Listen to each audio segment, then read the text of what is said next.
Hi friends, ഇന്ന് ഞാൻ വന്നിരിക്കുന്ന NCLEX RN എക്സാമിനേഷൻ എഴുതിയിട്ടുള്ള കൂടുതൽ പേരും റെക്കമെൻഡ് ചെയ്യുന്ന ഒരു ടെക്സ്റ്റ് ബുക്കിനെ കുറിച്ചിട്ടാണ്. Saunders comprehensive review. എൻ്റെ കയ്യിലുള്ളത് മോസ്റ്റ് റീസെൻ്റ് ആയിട്ടുള്ള ഒരു എഡിഷനാണ്, 8th എഡിഷൻ. ഞാൻ ആമസോണിൽ നിന്നാണ് ഈ ടെക്സ്റ്റ് ബുക്ക് വാങ്ങിച്ചത്. ഇത് കണ്ടൻറ് റിവ്യൂ മാത്രമല്ല, നമുക്ക് നൽകുന്ന പ്രാക്ടീസ് ക്വസ്റ്റ്യൻസും കൂടി അവൈലബിൾ ആക്കി തരുന്നുണ്ട്. ഇവോൾവ് നമുക്ക് കൂടുതൽ ഒരു 2000+ ക്വസ്റ്റ്യൻസും കൂടി അവർ നമുക്ക് അവൈലബിൾ ആക്കി തരുന്നുണ്ട്. ഈ ടെക്സ്റ്റ് ബുക്ക് തുറക്കുമ്പോൾ ഇതിൻ്റെ താഴെ ഒരു ലിങ്ക് അവൈലബിൾ ആക്കി തന്നിട്ടുണ്ട്. അത് ഓപ്പൺ ആക്കുകയാണെങ്കിൽ നമുക്ക് ഈ ക്വസ്റ്റ്യൻസ് അവർ ആക്സസ് ചെയ്ത് തരുന്നതാണ്. ഈ ടെക്സ്റ്റ് ബുക്കിനെ കുറിച്ച് പറയുകയാണെങ്കിൽ, എന്താണ് RN NCLEX, എങ്ങനെയാണ് എഴുതേണ്ടത്, ടെസ്റ്റ് ഡേയിൽ എങ്ങനെ നമ്മളായിരിക്കണം, എന്തൊക്കെ ക്യാരി ചെയ്യണം, റൂൾസ് ആൻഡ് റെഗുലേഷൻ എന്നിവ കാര്യങ്ങളെല്ലാം ഇവർ ഇതിനകത്ത് എക്സ്പ്ലെയിൻ ചെയ്ത് തരുന്നുണ്ട്. ടൈപ്പ് ഓഫ് ക്വസ്റ്റ്യൻസ് ഇതിനകത്ത് എക്സ്പ്ലെയിൻ ചെയ്ത് തരുന്നുണ്ട്. സ്ട്രാറ്റജീസ്, എങ്ങനെയാണ് എക്സാം എഴുതേണ്ടത് അതിൻ്റെ സ്ട്രാറ്റജീസും അവർ നമുക്ക് എക്സ്പ്ലെയിൻ ചെയ്ത് തരുന്നുണ്ട്.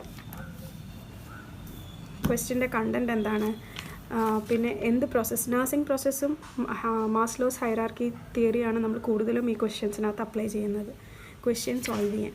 ഇനി കണ്ടൻറ്റിലേക്ക് പോവുകയാണെങ്കിൽ, നമ്മളിപ്പം ഫോർ എക്സാമ്പിൾ എൻഡോക്രൈൻ സിസ്റ്റത്തിൽ ഇപ്പോൾ നമ്മൾ പഠിക്കാൻ പോകുന്നത് ഹൈപ്പർ തൈറോയിഡിസമാണ്. ഹൈപ്പർ തൈറോയിഡിസം നമ്മൾ പഠിച്ചുകൊണ്ടിരിക്കുമ്പോൾ നമുക്കറിയാം ഹൈപ്പർ മെറ്റാബോളിസമാണ് അതിനകത്ത് നിന്ന് കൂടുതൽ നടക്കുന്നത്. അതിന് പെർട്ടിക്കുലർ ആയിട്ടുള്ള സൈൻ ആൻഡ് സിംറ്റംസ് ആണ് ബൾജിങ് ഐസ്. അപ്പോൾ അങ്ങനെ പെർട്ടിക്കുലർ ആയിട്ടുള്ള കണ്ടൻറ്റിന് വരുമ്പോൾ കീ വേർഡ്സ് എല്ലാം അവർ ഹൈലൈറ്റ് ചെയ്ത് തരുന്നുണ്ട്. ഇതിപ്പോൾ ഞാൻ തന്നെ ഹൈലൈറ്റ് ചെയ്തതാണ്. അപ്പോൾ നമ്മൾ എങ്ങനെ പഠിക്കേണ്ടതെന്ന് ചോദിച്ചു കഴിഞ്ഞാൽ, നമ്മൾ ഓരോ കണ്ടൻറ്റ് എടുക്കുമ്പം ആദ്യം നമ്മൾ നഴ്സിംഗ് ഡയഗ്നോസിസ് അല്ലെങ്കിൽ പ്രൊസീജിയർ എന്ന് പറഞ്ഞിട്ട് ഡിവൈഡ് ചെയ്ത് പഠിക്കുക.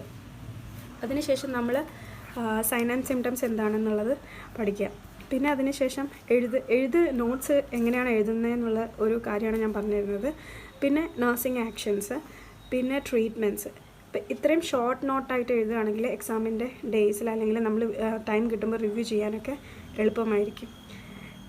ഈ ഒരു ടെക്സ്റ്റ് ബുക്ക് നമ്മൾ മാക്സിമം യൂട്ടിലൈസ് ചെയ്യാൻ നോക്കുക. നമുക്കിത് ഹെൽപ്ഫുള്ളാവും. ഇതിനകത്ത് മാക്സിമം ക്വസ്റ്റ്യൻസും അവൈലബിൾ ആണ് ചെയ്യാൻ. കൂടാതെ തന്നെ വേൾഡും കൂടി അതിൻ്റെ കൂടെ പഠിച്ചു പോവുകയാണെങ്കിൽ നിങ്ങൾക്ക് ഈ ടെസ്റ്റ് നിങ്ങൾക്ക് ക്രാക്ക് ചെയ്യാൻ പറ്റും. ഈ കണ്ടൻറ്റ് നിങ്ങൾക്ക് ഇഷ്ടമായെങ്കിൽ kindly like, share and subscribe. എന്തെങ്കിലും ഡൗട്ട്സ്, എന്തെങ്കിലും ക്വസ്റ്റ്യൻസ് ഉണ്ടെങ്കിൽ താഴെ കമൻറ്റ് ബോക്സിൽ ഇടേണ്ടതാണ്. നല്ല വീഡിയോസ്, നല്ല RN NCLEX വീഡിയോസ് ഇനി അപ്ലോഡ് ചെയ്യുന്നതായിരിക്കും. Stay tuned. Thank you.